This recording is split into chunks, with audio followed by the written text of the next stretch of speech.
Bonjour Arnaud. Salut Enchanté, on s'est vu tout à l'heure. Ouais. On a discuté un petit peu de vos prestations et puis nous ce qu'on propose de notre côté. Alors si vous pouviez un petit peu nous expliquer ce que vous proposez pour favoriser l'implantation des entreprises, développer le commerce de proximité, Ouais. tout ce que vous pourrez influer comme dynamisme dans les collectivités, dans les régions, dans les zones, les villes et partout, tous les endroits où vous intervenez. Ok. C'est un cabinet de conseil aux acteurs publics, donc des maires, des techniciens sur les territoires partout en France et outre-mer, qui est spécialisé autour de tous les sujets qui préoccupent les élus en matière de développement économique de proximité et de commerce. Donc nos métiers vont de l'observation des comportements d'achat et des habitudes de consommation pour comprendre malgré tout aussi le rapport entre l'offre et la demande sur les territoires. On travaille beaucoup sur des sujets de planification. On aide les maires à organiser leur territoire et à utiliser les documents d'urbanisme, le PLU, les SCOT, pour finalement organiser les fonctions sur leur territoire, conserver un centre-ville dynamique, conserver une zone commerciale avec un développement correct mais pas démesuré par exemple. On travaille beaucoup sur des sujets de revitalisation de centre-ville, de centre-bourg, sur des villes de grande taille mais aussi beaucoup en ce moment sur des villes de petite taille, notamment stimulé un peu par tous les programmes portés par l'État autour d'Action Cœur de Ville, de Petites Villes de demain, avec donc une centaine de missions par an sur ces territoires-là. On travaille sur des halles et des marchés, la revitalisation ou la construction de halles gourmandes, de halles d'approvisionnement ou de marchés de plein vent ou de marchés de plein air. Donc vous êtes surtout en contact avec les élus. Les élus et les techniciens des collectivités, et ouais, exactement. Des demandeurs qui souhaitent s'implanter dans les villes, qui ont défini déjà des lieux. Ouais, sur nos dernières missions qui sont des missions de programmation, quand un élu nous confie une mission de programmation, c'est-à-dire quelle typologie d'activité je peux encore implanter dans mon centre-ville, qu'est-ce que j'ai en trop, qu'est-ce que j'ai pas assez, ou alors un nouveau quartier, ou alors une nouvelle zone sur laquelle effectivement il se pose la question de savoir s'il faut de l'économie de proximité, du commerce, des services, des artisans. On fait nos études de marché, on identifie un plan de marchandisage et ensuite on peut être effectivement en relation avec les porteurs de projets, avec des enseignes, avec l'industrie globalement, de l'immobilier de commerce sur les territoires. Ouais.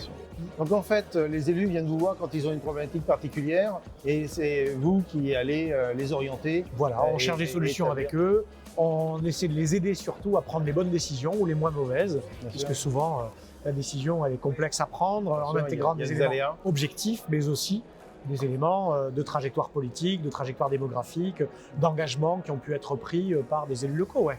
Et vous intervenez sur tous les territoires ou vous avez… Non, toutes les tailles de territoire, France et Outre-mer.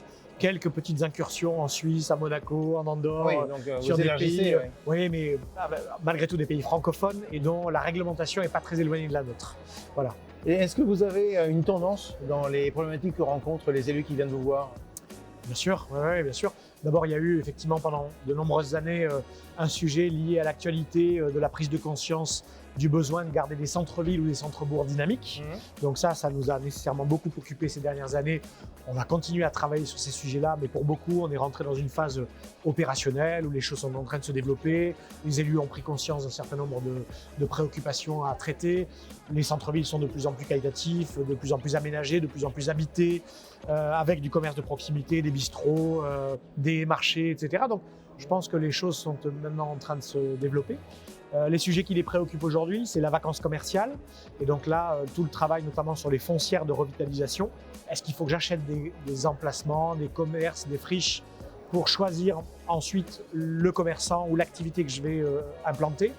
Qu'est-ce que je peux trouver comme solution pour incuber, et vraiment avec cette notion d'aventure, incuber les commerçants de demain?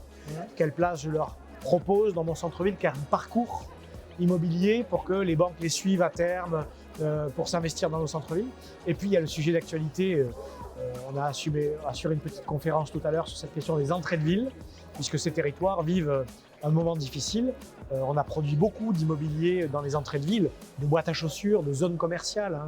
Télérama avait titré La France moche, avec une entrée de ville pleine de panneaux de publicité et de boîtes à chaussures les unes après les autres. Bon, les Français fréquentent moins ces sites. On voit que de la friche se développe, de la vacance se développe. Et en même temps, les élus désormais en France, avec la trajectoire du zéro artificialisation nette, et donc de l'idée qu'on ne pourra pas… Qui est un peu revu d'ailleurs, qui est un peu discuté. Qui est un peu challengé, qui est un peu discuté, mais qui a quand même la vocation de dire Bon, les mecs, on a quand même imperméabilisé l'équivalent d'un département tous les 10 ans. On ne peut plus le faire. Voilà. Le pavillonnaire, les zones commerciales, les zones d'activité, la ville, elle ne peut pas que s'étaler comme ça parce que ça pose évidemment des problèmes ensuite de mobilité. Vous travaillez sur la question des mobilités douces. Ben, si on habite à 40 bornes de là où on travaille et à 35 bornes de là où nos enfants vont à l'école, et le jour où vous augmentez le coût du gasoil, ça donne aussi ce que ça a donné en France et en Europe. Donc évidemment, aujourd'hui, ces espaces sont peut-être les morceaux de ville de demain que l'on reconstruira avec effectivement une réinvention de ces zones commerciales en accueillant d'autres fonctions. Mais par rapport aux élus qui vous sollicitent, les tailles des villes vont en général de combien d'habitants à combien d'habitants? Nos interventions démarrent dans certains cas sur des villes qui sont engagées dans le programme, par exemple Petites Villes de demain, qui font déjà 1000, 2000 habitants. Et on travaille aussi pour des métropoles, à Toulouse, à Lyon, sur la métropole du Grand Paris, donc toutes les échelles de territoire. D'accord. Donc ça peut commencer. Et on adapte nos méthodologies, évidemment. Ça peut être presque des villages finalement, non? 2000 habitants, des gros bourgs. Ouais, des gros bourgs. Ouais, des gros bourgs. Ouais, c'est quand même des sujets assez complexes. Oui. Quand il n'y a pas de cette énergie que les commerces ferment et qu'il faut recréer une dynamique. Ouais. Avec toutes les problématiques qu'on a rencontrées à une époque où les gens préféraient aller faire leurs courses dans les hypermarchés parce qu'ils trouvaient tout au même endroit. Oui. Est-ce que c'est un métier compliqué que vous faites quand même, parce que de faire revenir s'il n'était pas compliqué, ils n'auraient pas besoin de nous, hein, évidemment. C'est clair, donc, mais bon, en même temps, les mairies font toujours appel à des prestataires extérieurs, très souvent. Souvent, oui. Alors, sur l'éco et le commerce, ils commencent à avoir de l'ingénierie aussi. Il y a des managers de commerce de centre-ville qui se développent un peu partout. Il y a presque 500 ou 600 postes en France de managers de centre-ville qui ont été créés ces 10 ou 15 dernières années, qui sont quand même une ingénierie interne aux collectivités et qui permettent d'avoir un peu de compétences désormais. Oui, c'est pas simple parce qu'en même temps, il faut trouver les moyens de payer ces salaires-là. Ouais, dans une mairie, c'est un poids. C'est un poids. À une période où c'est quand même assez compliqué de boucler les budgets. C'est des choix, des arbitrages. Si la question du commerce est vraiment prégnante et s'il y a une ambition politique forte, si on met en place un plan d'action, il faut aussi le chef d'orchestre de ce plan d'action. Donc il faut quand même la ressource pour animer ces actions opérationnelles qu'on aura nous proposées, mais on repartira nous. Donc évidemment, il faudra ensuite que quelqu'un les porte et les mette en œuvre. Bien sûr. Et ce sont plutôt les communes qui vous sollicitent ou ça peut être des communautés de communes? Alors ça a été pendant très longtemps les communes. Et puis petit à petit, la compétence développement économique dans l'organisation des compétences que la loi NOTRe a finalement enclenché il y a quelques années, c'est les intercommunalités désormais qui ont la compétence économique. Donc souvent, c'est les communautés de communes, les communautés d'agglo, sachant qu'en plus, ça permet de mutualiser une compétence pour plusieurs communes à l'échelle de l'intercommunalité. Et comment vous pourriez intervenir pour des privés qui souhaiteraient investir éventuellement dans un commerce, démarrer une activité, parce que j'imagine que vous êtes en contact avec beaucoup d'interlocuteurs différents.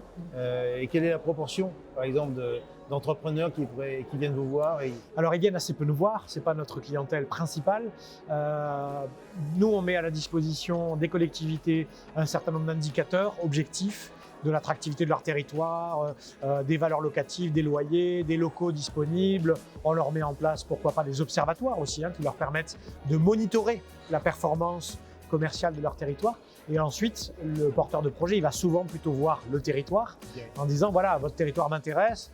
Est-ce que vous avez quelques indicateurs? Est-ce que vous avez quelques KPI qui pourraient alimenter mon étude de marché? Est-ce que vous avez de la donnée pour alimenter mon étude de marché? Donc nous, on produit plutôt de la donnée pour les territoires qui va permettre effectivement aux territoires de répondre éventuellement à des porteurs de projets qui se présenteraient, voire même à aller les chercher.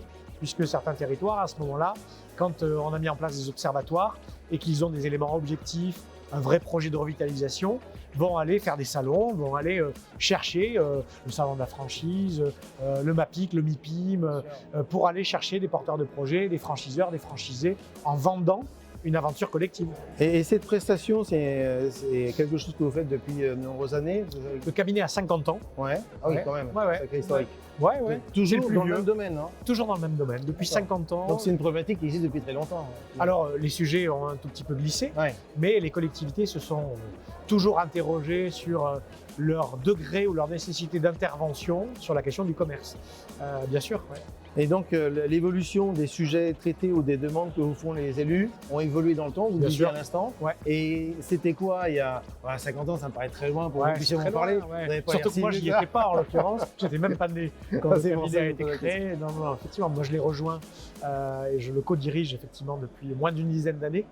Mais j'ai travaillé en collectivité d'abord, une quinzaine d'années. Donc, je connaissais aussi de l'intérieur ce questionnement. Et c'est aussi en sollicitant des cabinets que j'ai rencontré celui-là et que j'ai souhaité m'associer à ces travaux. Donc oui, les sujets, ils ont évolué. On était pendant des années sur des sujets effectivement plutôt d'animation, de soutien aux associations de commerçants, de réaménagement des devantures, des enseignes, des vitrines, etc. Aujourd'hui, on est plutôt sur des sujets stratégiques. Le législateur, d'ailleurs, a donné petit à petit aux collectivités des outils pour intervenir. Il y a 20 ans, il n'y en avait pas. La collectivité, elle subissait, elle observait, elle regardait un peu de loin la manière dont le commerce se développait. On n'avait d'ailleurs peut-être pas complètement intégré que c'était aussi un vrai levier d'aménagement du territoire, le commerce. Et d'ailleurs, les commerçants ne voulaient pas trop qu'on se mêle de ça. Les chambres de commerce disaient attention, la liberté d'entreprise, la liberté d'implantation, la liberté de vendre son fonds de commerce quand on part à la retraite, laissez-nous tranquilles. Petit à petit, depuis 15 ans, toutes les lois sur la question de l'aménagement du territoire ont petit à petit clairement donné aux collectivités des outils juridiques, opérationnels, fiscaux, pour ne plus subir, pour écrire une stratégie, la traduire dans les documents d'urbanisme et que l'opérateur privé ensuite vienne et trouve sa place là où la collectivité aura plutôt prévu de l'accueillir. Voilà, un commerçant qui va s'installer tout seul avec une grosse boulangerie à l'entrée d'une ville moyenne, peut-être que c'est le meilleur emplacement pour ce commerçant. Donc avec son prisme à lui, son étude de marché, les flux routiers, les trajets domicile-travail, etc. Il va se dire, c'est là qu'il faut que je me place. Mais l'intérêt général, peut-être, n'est pas là. Et donc, l'aménagement du territoire dira peut-être, c'est pas là qu'on veut une boulangerie. Donc, en fait, c'est tout l'intérêt de partager le projet du territoire et la trajectoire que le territoire veut pour son aménagement et la place que pourraient y trouver les acteurs privés. On a besoin de bosser ensemble. Bien sûr. On ne peut plus laisser les acteurs privés s'installer où ils le souhaitent. On voit ce que ça a pu aussi produire en termes d'étalement urbain de zones commerciales. Bien sûr. Moi, je visite pas mal la province et notamment pour rencontrer les collectivités également. On ne fait pas tout à fait le même métier, mais l'idée à la fin, c'est de créer une dynamique. Et j'ai remarqué que souvent, les activités, l'artisanat ne s'installait pas dans les bâtiments qui existaient, mais construisent, pour ceux qui ont les moyens, des bâtiments un petit peu à l'extérieur, plus modernes, peut-être plus grands même parfois. C'est quelque chose que vous avez... C'est sûr qu'il faut aujourd'hui être conscient aussi. D'abord, les implantations, ça ne se décrète pas. On ne peut pas imposer à quelqu'un de venir là parce qu'on l'aura décidé. Donc, il faut évidemment écouter aussi le marché, savoir aujourd'hui qu'est-ce qui préoccupe les commerçants ou les artisans, de quoi ils ont besoin. Vous prenez l'exemple des pharmacies ou des boulangeries.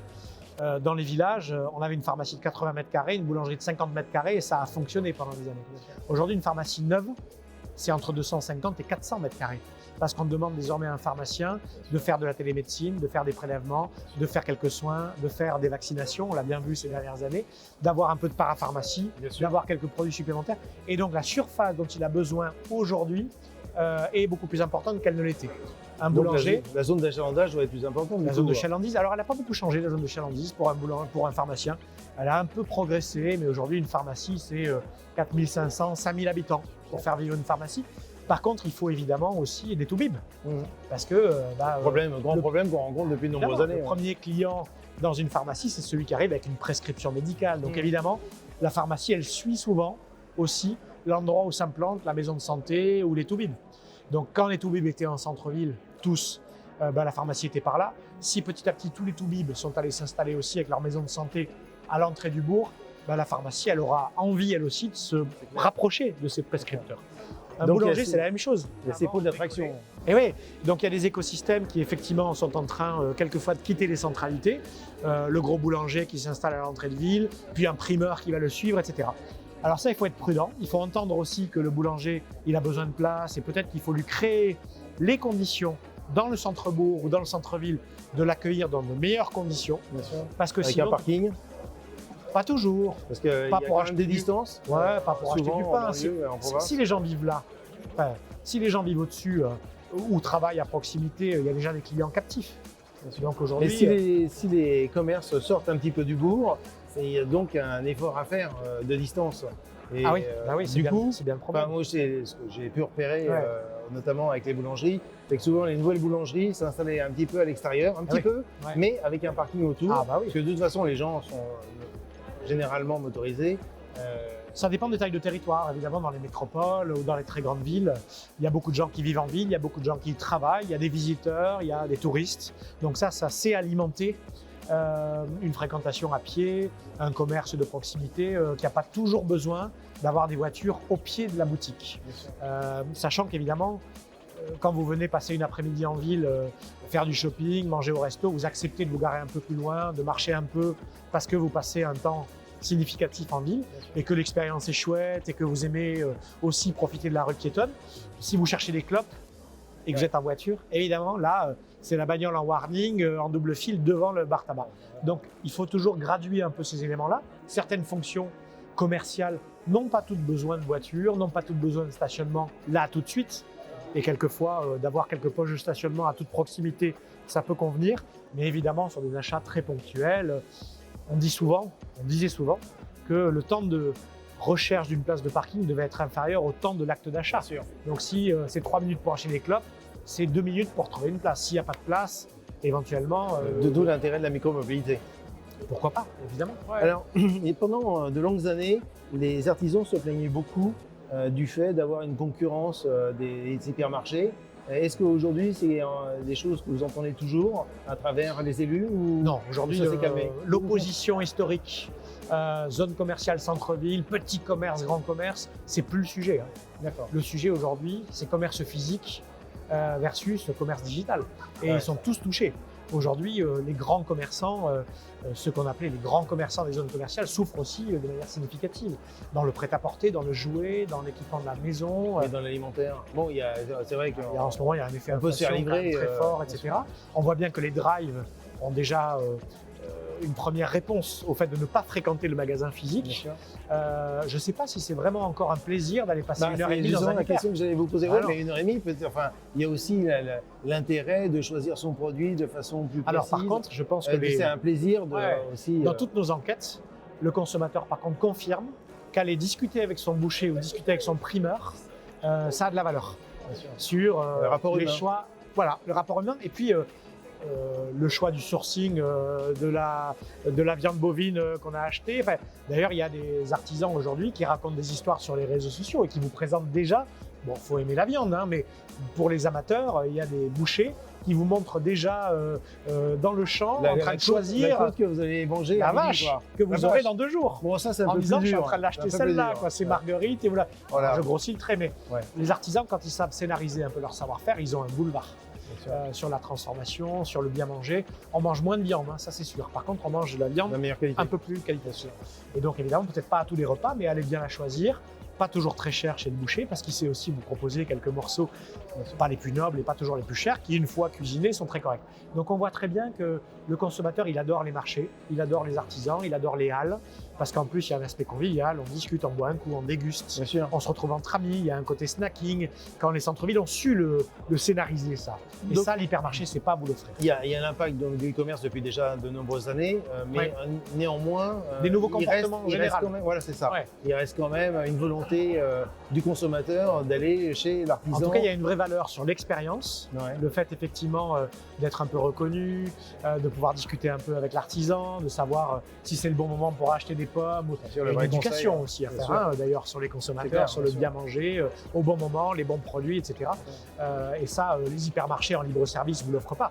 Donc évidemment, regardez par exemple le succès de l'enseigne Lidl. Qu'est-ce que vous fait comme promesse l'enseigne Lidl? Il y a beaucoup de promotions qui intéressent beaucoup. Enfin, ils font… Alors oui, notamment ils ont sur le des démarches non-alimentaire. marketing, Non-alimentaire, ils vous font incisives. venir pour effectivement, par exemple, le robot cuiseur à 300 € quand celui de la grande marque en vaut 1000, Entre autres. ou pour le bricolage par exemple Bien sûr. aussi. Hein, Ouais, parce c'est qu'ils vrai. ils ont des catalogues intéressants. Mais surtout, ils vous font la promesse qu'avec leur nombre de références sur 1200 ou 1300 mètres carrés, en une demi-heure, vous avez fait vos courses. C'est-à-dire que tout le fond de course, de la farine qu'elle soit de la farine Lidl ou de la farine achetée dans un hypermarché d'une marque généraliste, c'est de la farine. Et la différenciation est de plus en plus difficile. Du papier toilette, ça reste du papier toilette. Donc il y a l'expérience gourmet. Alors le consommateur, d'avoir envie d'aller voir les produits. Le consommateur va au drive ou va chez Lidl pour remplir quelquefois son caddie. Le récurrent. Le récurrent, ouais. Et petit à petit d'ailleurs, on pense à terme que le récurrent, quelqu'un va s'en occuper pour nous. Un jour, quelqu'un saura. Un robot. Non. Pardon. Un robot. Alors oui, enfin, aujourd'hui, Amazon avait tenté des initiatives en Europe qui n'ont pas pris, mais aux États-Unis, le dash bouton, c'est un vrai sujet. Aujourd'hui, le dentifrice, s'il vous plaît, vous allez acheter le même dentifrice à chaque fois que vous allez aller. Et Amazon vous disait à l'époque, je t'envoie un bouton connecté, dès que tu as besoin du dentifrice, tu appuies sur le bouton. Et petit à petit, en plus, tu n'appuieras plus parce que on saura de la consommation. On saura, voilà. Et on pourra même savoir parce que tu as commandé des couches et du lait premier âge. Ça fait frémir un peu. Ça fait frémir, évidemment, mais l'un dans l'autre. Parce que là, c'est la gestion du data derrière qui est un peu exactement. Mais l'un dans l'autre, ils sauront même nous dire tu as acheté des couches premier âge pendant 3 mois, je te pousse des produits à ton âge, la diversification, le machin. Donc effectivement, ça fait frémir. Dans les faits, si demain on peut libérer du temps, parce que qu'est-ce qu'il y a de la valeur aujourd'hui? C'est du temps. Exactement. Pour nos familles, pour des loisirs, etc.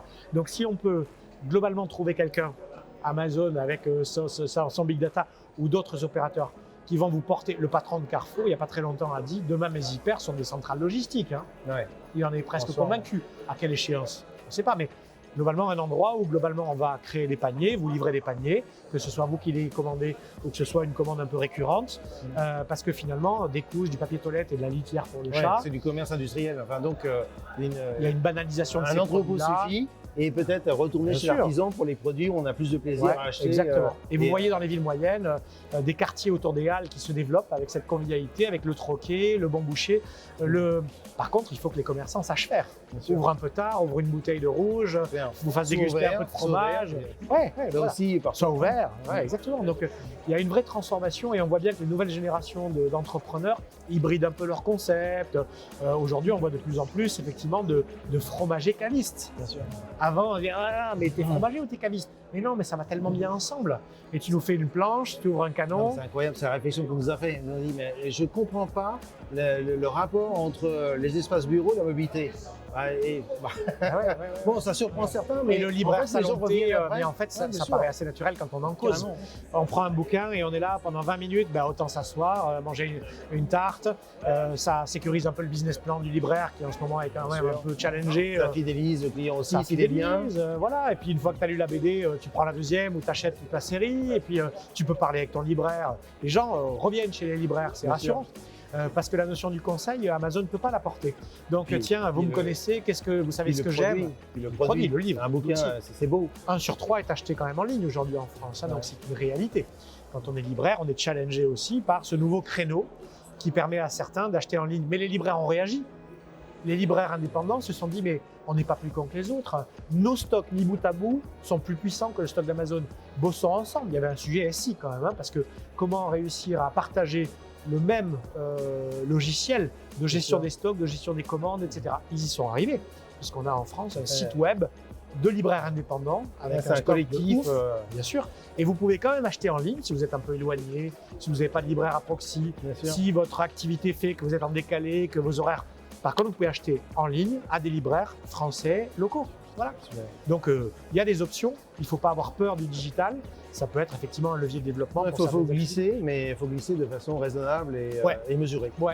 Mais en même temps, ces comportements, ils sont en train de s'installer. Ça évolue très vite. Il faut accepter que le consommateur, lui, il n'a plus envie de se casser la tête. Il veut une expérience client un peu plus qualitative. Il veut qu'on le reconnaisse un peu. Il veut personnaliser un peu le truc et plus avoir le même.